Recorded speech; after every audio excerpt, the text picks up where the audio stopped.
1장 7절 8절 열왕기하 1장 7절 8절 시작. 왕이 그들에게 이르되 올라와서 너희를 만나 이 말을 너희에게 한 그 사람은 어떤 사람이더냐. 그들이 그에게 대답하되 그는 털이 많은 사람인데 허리에 가죽띠를 띠었더라 하며 왕이 이르되 그는 디셋 사람 엘리야라. 털이 많은 사람 혹은 털옷 입은 사람이라 그래요. 요거는 한국에 대해서 찾아봅시다. 마태복음 3장 4절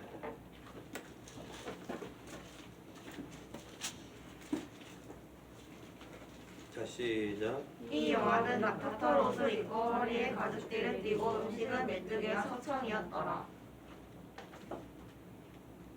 자 비슷하죠, 그죠? 자 사막에서 야생동물을 먹고 살았습니다. 그거는 이제 찾아보지 말고 왕상에 나와요. 17장 3절 4절. 그 다음에 당대 거짓 종교로부터 구별됐었고 사악한 왕들 행동에 반대하는 설교를 했었고 똑같아요. 이거는 시간이 벌써 다 됐기 때문에 다 찾아보지 못합니다. 그 다음에 사악한 왕들로부터 생명의 위협을 받습니다. 그죠? 엘리야는 누구로부터? 찾아봅시다. 우리 마지막으로 왕상 19장 2절 똑같이 왕들로부터 생명의 위협을 받습니다. 19장 2절 시작.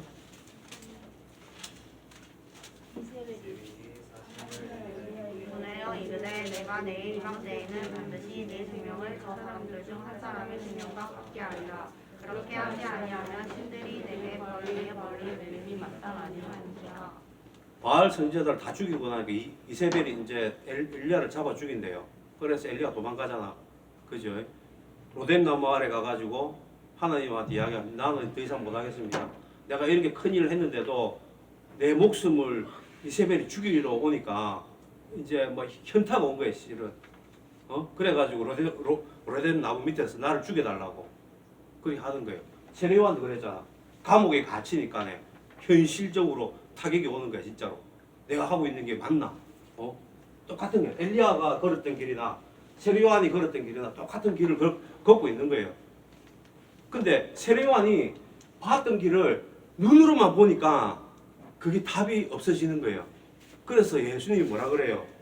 누구든지 나로 말미암아 실족하지 아니하는 자는 복이 있다 이 말이에요. 내가 이렇게 봉사 눈뜨게 하고 기머거리 들리게 하고 이런 일련의 일들이 현실의 문제를 해결하지 않고 이렇게 하는 일들이 보고 그것을 실족하지 않은 사람은 복이 있다 이 말이에요. 그 자체가. 왜? 어떻게? 실질적 내용은 복음이다라는 거예요. 복음이다. 우리는 아담과 하와가 죄를 지었을 때 눈이 밝아졌다 전에 한번 설교를 했죠. 그죠? 현실적인 것만 보이게 된 거예요. 외형만 보이게 된 거예요. 그 속에 있는 내면을 볼 수가 없게 된 거예요. 예수님이 와가지고 하는 행동이 내 현실엔 아무 도움이 안 되게 보이는 거예요. 그래서 다 떠나가요. 전부 다. 예수님이 뭐라 그럽니까? 누구도 떠날래? 다 떠나가는데 누구도 현실만 바라보고 현실의 문제에만 집착을 해서 누구도 다 떠나갈래? 이렇게 물으시는 거예요. 그래서 예수님이 이야기를 하시잖아. 한 번 더 읽어볼게요. 누구든지 나로 말미암아 실족하지 아니하는 자는 복이 있도다. 그 내용이에요. 현실의 문제만 바라본다면 우리는 예수님을 떠날 수밖에 없어요. 그리고 예수님을 잡아 죽일 수밖에 없어요. 바리새인과 사두개인들은 예수님을 뭐로 바라봤겠습니까? 전혀 현실에 도움이 안 되는 사람으로 바라봤기 때문에 또 심지어는 자기 자리를 위협하는 자로 바라봤기 때문에 십자가에 못 박혀 죽일 수밖에 없었어요. 베드로도 어떻게 합니까? 현실적인 것으로서 예수님을 바라보니까 예수님 십자가 지러 간다니까 가지 말라고 막았잖아. 예수님이 뭐랍니까? 사단아 내 뒤로 물러가라. 현실적인 것으로서 나를 바라보지 마라. 나는 뭐 하러 온 사람이다. 아브라함에게 약속했고 모세에게 약속했던 세례요한이 이야기했던 그 구세주다. 그 일을 하러 온 자이다 라고 선언을 한 겁니다. 그래서 오늘 벌써 시간이 다 갔는데 세례요한이 갑작스럽게 나타난 것도 아니고 이런 그러니까 구약적으로 보면 사실은 세례요한까지가 마지막이에요. 이렇게 해야 구약이라 해요. 그래서 선지자 하면 아브라함부터 세례요한까지입니다. 세례요한까지. 그리고 예수님이 신약을 열어가시는 거예요. 어떻게? 모세가 홍해를 건너서 가나안으로 들어갈 때 모세가 들어갑니까? 누가 들어가요? 여호수아가 들고 들어가잖아요. 여호수아가.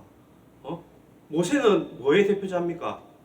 율법 받은 자로서의 어떤 그 뉘앙스를 가지고 있는 자라. 그러니까 율법으로 지켜서 가나안으로 들어가는 게 아니고 누가 끌고 들어갑니까? 전에 한번 했잖아. 이 내용 똑같잖아. 누가 끌고 들어간다고? 여호수아잖아. 여호수아. 여호수아 다른 말로 뭡니까? 호세아. 호세아 다른 말. 예수잖아. 예수. 똑같은 말이에요.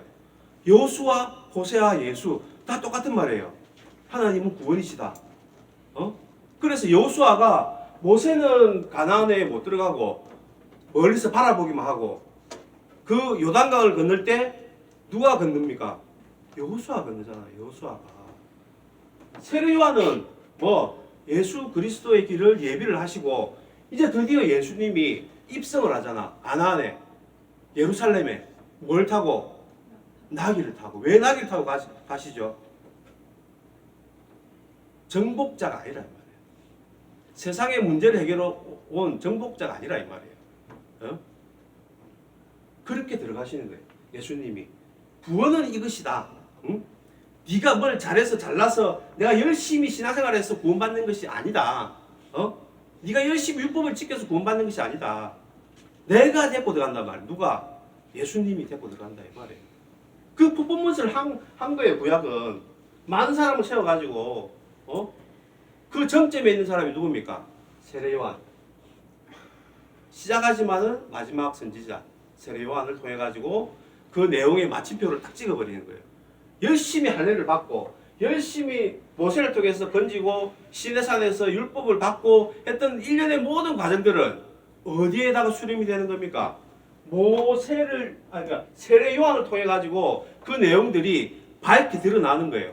그래서 이제 한마디로 나오는 거예요. 회개하라. 회개하라. 왜 회개하랍니까?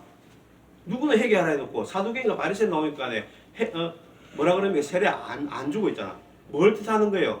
회개하라. 내 열심으로 회개해서 구원을 얻으라 그 말이겠습니까? 아닌 거예요. 이미 구원받은 자를 부르시는 거예요. 예수님이 왜 문둥병자를 고친 줄 알아요? 왜 나병 자를 고치고 봉사를 눈뜨게 하고 기머거리를 듣게 했겠습니까? 먼저 선행이 돼야 된다는 거지. 봐야 뭘 믿지. 들어야 뭘 믿지. 무슨 말인지 알겠습니까? 문둥병은 왜 고치겠습니까? 불가능하다 이 말이에요. 내 스스로는 고칠 수 없는 병이라는 거예요. 문둥병 자체가. 하나님만이 할 수 있다라는 걸 가르쳐 주는 거예요. 예수님은 그런 기적만 일으키는 사람이 아닌 거예요. 그러니까 봉사를 보게 하고 기머거리를 듣게 하고 문둥병을 낫게 하는 데는 그 내용이 있는 거예요. 우리가 먼저 구원되고 살아나야만이 하나님을 믿을 수 있다라는 그 내용을 하시고 싶은 것인 거예요. 그 자체가. 내가 열심히 달려가서 하나님을 믿는 것이 아니고 내가 먼저 살아나야, 내가 먼저 눈을 떠야, 내가 먼저 들어야, 내가 먼저 문둥병에서 나아야 누구에 관한 이야기예요? 바로 나에 관한 이야기라는 걸 알아야 돼요. 나에 관한 이야기. 내가 봉사라는 거예요. 그래서 그런 이야기 하잖아. 야, 네가 본다니까네. 너는 알았어. 나하고 상관없어. 그 이야기를 하시잖아. 그 이야기는 누구를 이야기하는 겁니까? 예수 그리스도가 내가 못 보고 있는 것을 보게 하시는 거고, 내가 못 듣고 있는 것을 듣게 하시는 거고, 내가 문둥병 같이 이렇게 죄에 쩌들어 있는 것을 예수님이 고치시는 거예요. 결론은 누구에 관한 이야기예요? 세례 요한은 나에 관한 이야기를 하시는 거예요, 지금. 나의 구세주. 몇천 년 동안 이 많은 사람을 이렇게 세워가지고 나를 구원하시려고 그 많은 일들을 하신 거예요. 내가 못 보고 있었고, 내가 못 듣고 있었고, 내가 문둥병에 걸려 있었다는 거예요. 그거를 아는 사람이 은혜로운 자예요. 그래서 교회는 아 법으로 합시다. 이거는 기독교를 모르는 거예요. 뭐로 합시다 해야 돼 우리는 이제 은혜로 합시다. 무슨 말인지 알겠습니까? 그죠? 우리는 이제 한 식구야. 누가 예를 들어서 내가 봐도 절만은 진짜 잘못하고 있어. 저 자식 저거 징계해야 돼. 우리는 그래 바라보면 안 돼 이제. 뭐로 해야 된다고? 은혜로 합시다. 기다려주는 거예요. 기도하고 돌아오기를 바라고. 이게 신앙생활이에요.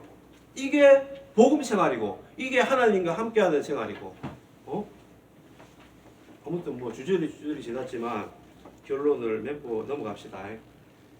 예수님이 세례 요한을 세우신 것은 구약의 모든 내용들을 밝혀 드러내고 한마디로 뭐 정리를 하시기 위해서 세우신 것이다. 그리고 예수님은 오셔가지고 하시는 모든 일들은 현실의 내 문제를 해결하기 위해서 하는 것이 아니고 내가 죄인인 것을 깨닫게 하고 내가 봉사고 기머거리고 문둥병자인 것을 알려주기 위해서 오신 것이다.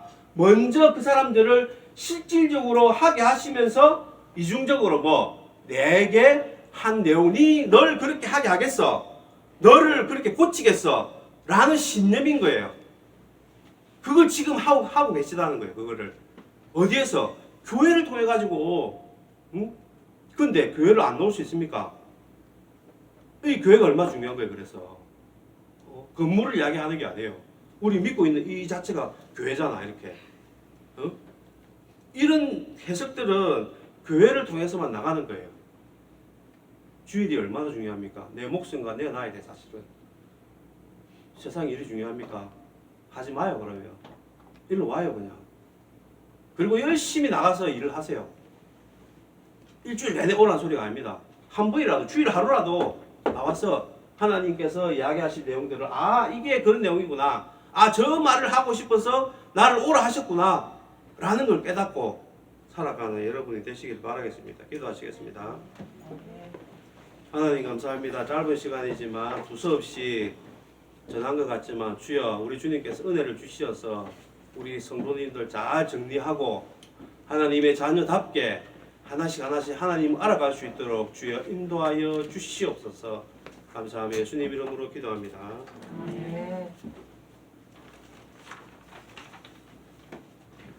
245장 찬양하면서 방송하시겠습니다.